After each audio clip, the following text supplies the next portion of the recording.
this is me Payashwini and today I am going to teach you class 8 first chapter science. The chapter name is crop production and management. Let's begin. Paheli and Bujo went to their uncle's house during the summer vacation. पहेली और बूझो अपने uncle के गांव मतलब चाचा के गांव गए थे समर वेकेशन के वक्त। उनके अंकल एक फार्मर है, उसके चाचा एक फार्मर हैं। One day they saw some tools like खुरपी, sickle, shovel, plow, etc. in the field. एक दिन वो जब खेत गए थे तब उन्होंने कुछ टूल्स देखे। खुरपी खुरपी वो होते हैं जो नीचे से थोड़े स्ट्रेट होते हैं और ऊपर उनका हैंडल होता है जो ज़्यादातर गार्डनिंग और फार्मिंग में यूज़ होता है। सिकल सिकल की फ़ोटो भी इसमें मिली है हमें हार्वेस्टिंग के पेज में। वो ऊपर से थोड़ा कर्व्ड होता है और नीचे से हैंडल होता है जो वीड्स काटने के लिए या फिर क्रॉप्स काटने के लिए यूज़ होता है जब वो हार्वेस्ट हो जाते हैं। शोवल ये ज़्यादातर मिट्टी खोदने के लिए यूज़ होते हैं और फार्मिंग एरियाज और कंस्ट्रक्शन साइड में भी यूज़ होते हैं रोड के अंदर जो मिट्टी होती है उसे निकालने के लिए। इन द फील्ड उस फील्ड में उन्होंने ये कुछ टूल्स देखे हुए। You have learned that all living organism required food. हमने 6th क्लास में या और 7th क्लास में भी पढ़ा था कि हर एनी लिविंग बींग को या एनिमल बर्ड्स जो भी हो उन्हें खाना चाहिए ताकि वो जिंदा रह सके। Plants can make their food themselves. Plants अपने फूड खुद ही बना सकते हैं। किस प्रोसेस से? Photosynthesis. Can you recall how green plants synthesize their own food?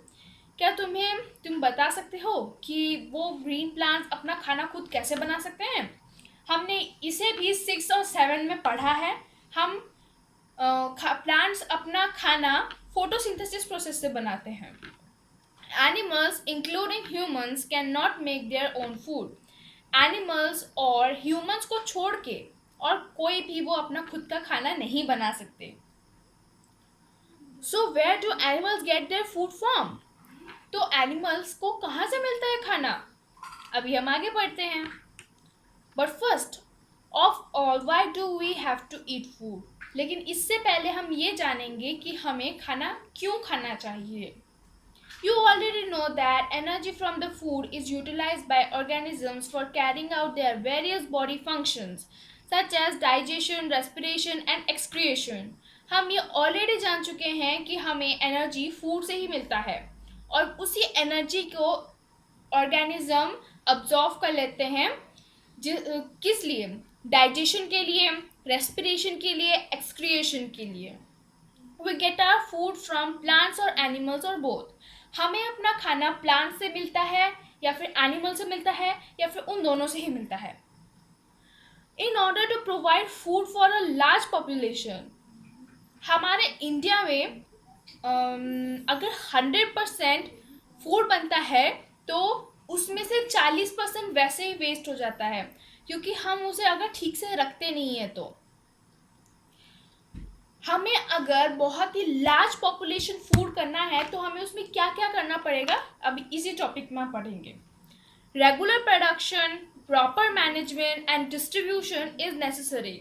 Regular production मतलब इन्हें रेगुलरली प्रोडक्शन करना चाहिए ताकि सभी लोगों तक अच्छे से खाना पहुंच सके। और डिस्ट्रीब्यूशन बहुत ज़्यादा नेसेसरी है ताकि सभी लोगों को इक्वल ठीक से खाना मिलता रहे। और प्रॉपर मैनेजमेंट मैंने अभी बोला था कि अगर क्रॉप 100% बनता है तो उसमें से 40% वेस्ट हो जाता है। जो चूहे, इंसेक्ट्स ये सब होते हैं वो आके उन्हें वेस्ट कर देते हैं। इसीलिए प्रॉपर मैनेजमेंट मतलब अच्छे से उन्हें रखना चाहिए ताकि हमारा ग्रेन ज़्यादा से ज़्यादातर बच सके। और डिस्ट्रीब्यूशन भी इज़ नेसेसरी, ये मैंने आपको पहले ही बोल दिया।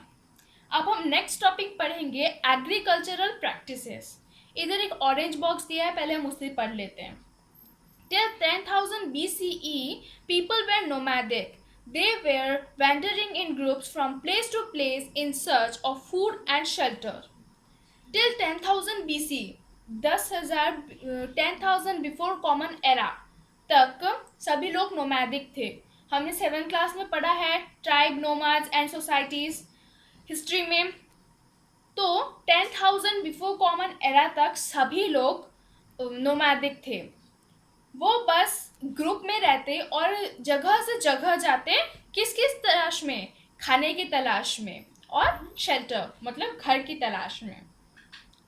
They ate raw fruits and vegetables and started hunting animals for food.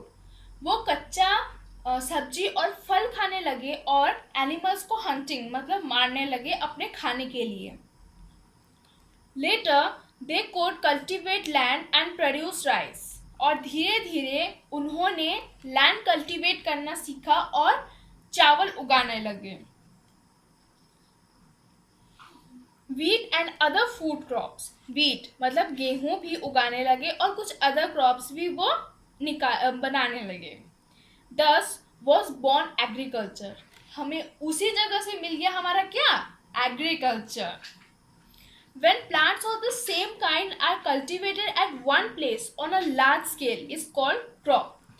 Crop किसे कहते हैं, जब सेम काइंड के प्लांट्स मतलब वीट के प्लांट अगर एक खेत में लगाए गए हैं तो वो वीट क्रॉप कहा जाएगा। अगर राइस के प्लांट एक फील्ड में लगाए गए हैं तो उन्हें राइस क्रॉप कहा जाएगा।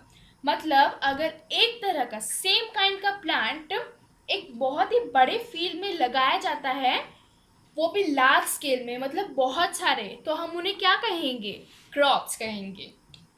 For example, crop of wheat means that all the plants grown in a field are that of wheat. Example मैंने आपको पहले ही बता दिया कि अगर वीट के सेम काइंड के क्रॉप एक बहुत ही बड़े फील्ड में लगेंगे और लार्ज स्केल में, तो हम उसे क्या कहेंगे, वीट क्रॉप कहेंगे। You already know that crops are of different types like cereals, vegetables and fruits. हमें पहले से ही पता है कि क्रॉप बहुत टाइप्स के हैं। जैसे सीरियल्स में क्या क्या आ सकते हैं, दाल आएंगे और अदर पल्सेस आएंगे। वेजिटेबल्स में brinjal, tomato, potato etcetera. Fruits में क्या आएंगे, Apple, mango, pineapple etcetera. Okay, this can be classified on the basis of the season in which they grow. ये सब सीजन के मुताबिक ही ग्रो हो सकते हैं। मान लीजिए ड्रमस्टिक ज़्यादातर विंटर सीजन में उगते हैं। अगर हम ड्रमस्टिक का पेड़ लगा देंगे समर सीजन में, वो तो उगेगा ही नहीं। आगे हमें 2 टाइप के ऐसे सीजन पढ़ने को मिलेंगे जो बहुत ज़्यादा इम्पोर्टेंट होता है। India is a vast country, India एक बहुत बड़ा कंट्री है। The climatic conditions like temperature, humidity and rainfall vary from one region to another.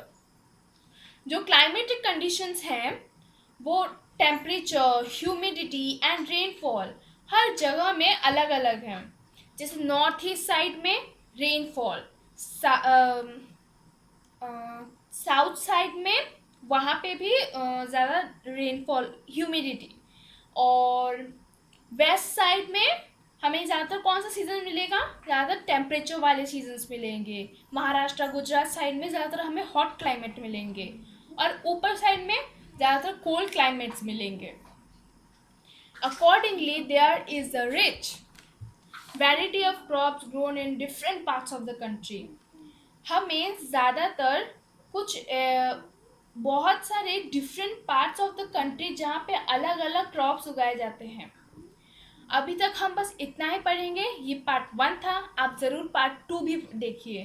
Thank you.